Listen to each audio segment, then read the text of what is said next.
303 సినిమాలు నటించడమే కాకుండా నిర్మాత దర్శకుడుగా కూడా ఆయన పేరు ప్రఖ్యాతులు సంపాదించారు.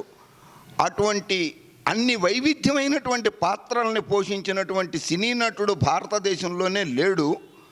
అటువంటి మహోన్నత వ్యక్తి, అలాగే రాష్ట్ర ప్రజలకు ఒక ముఖ్యమంత్రిగా, దేశ ప్రజలకు నేషనల్ ఫ్రంట్ చైర్మన్గా ఆయన అనేక రకమైనటువంటి సేవలు అందించారు. ఆ సేవలకి గుర్తింపుగా భారతరత్నకి భారతదేశంలోనే ఒక సినిమా నటుడిగానే కాకుండా సామాజికవేత్తగా, మానవతావాదిగా కూడా స్వర్గీయ నందమూరి తారక రామారావు గారికి భారతరత్న అవార్డు ఇవ్వాల్సినటువంటి కేంద్ర ప్రభుత్వాలు, అటు కాంగ్రెస్ ప్రభుత్వం కావచ్చు, ఇటు భారతీయ జనతా పార్టీ 3 సార్లు అధికారంలోకి వచ్చింది. 2 సార్లు గతంలో వాజ్పేయి గారు వచ్చారు, ఇది 3వసారి మోడీ గారు వచ్చింది. భారతరత్న నందమూరి తారక రామారావు గారికి ఇవ్వకపోవడానికి కేంద్ర ప్రభుత్వం దగ్గర ఎటువంటి కారణాలు ఉన్నాయి, లేకపోతే ఆయన కుటుంబ సభ్యులు అల్లుళ్ళే అడ్డుపడుతున్నారా భారతరత్న రాకుండా? ఈ మధ్య సోషల్ మీడియాలో చూశాను నేను, ఎవరో దీని మీద పెట్టారు, గుర్తు రావట్లేదు.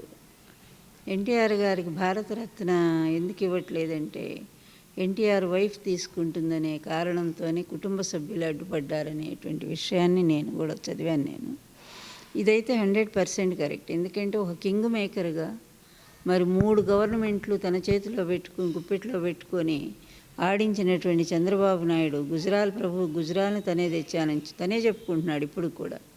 అదేవిధంగా మరి దేవగౌడ్ని తనే ప్రతిపాదించాడు, ఆయన పేరును కూడా.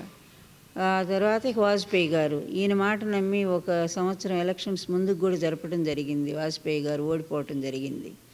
ఇట్లా 3 ప్రభుత్వాలని చేతిలో పెట్టుకొని తను ఆ రోజు అంత గొప్ప స్థానంలో ఉండేటువంటి చంద్రబాబు నాయుడు గారు ఈ రాష్ట్ర ప్రజలకు కానీ కనీసం తనకు అంత స్థానం ఇచ్చినటువంటి, మరి తన ముఖ్యమంత్రిగా అంత పదవి సంపాదించడానికి కారణభూతుడైన ఎన్టీఆర్ గారు, ఆ పార్టీని ఇచ్చినటువంటి ఆయన ఎన్టీఆర్ గారు వ్యవస్థాపక అధ్యక్షుడు, అటువంటి మహానుభావుడికి ఒక్క భారతరత్న ఇప్పించుకోవటంలో ఏమైనా ఇబ్బంది ఉందా? తమిళనాడు ప్రభుత్వం చాలా చిన్నది. ఎంజీఆర్ గారు అక్కడికే పరిమితమైనటువంటి వ్యక్తి, కేవలం తమిళనాడు తప్ప ఆయన దాటి ఎక్కడికి పోలేదు. ఆయన ఏ చైతన్యం తీసుకురాలేదు. ఒక నటుడిగా అభిమానంతో మరి ఆయన పార్టీని ఆదరించారు అక్కడ ప్రజలు. అట్లాంటి తమిళ ప్రజలు సాధించుకున్నారే ఎంజీఆర్కి భారతరత్న. మరి ఇంత దురదృష్టం ఏంటంటే ఈ కుటుంబం అన్ని విధాలు ఎప్పుడూ ఆయనకు అన్యాయం చేస్తూనే వచ్చారు.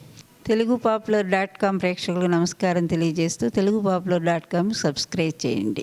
అందువల్ల కమ్మ జాతిలో ఇప్పుడు నాకు ఎంత కులాభిమానం ఉండే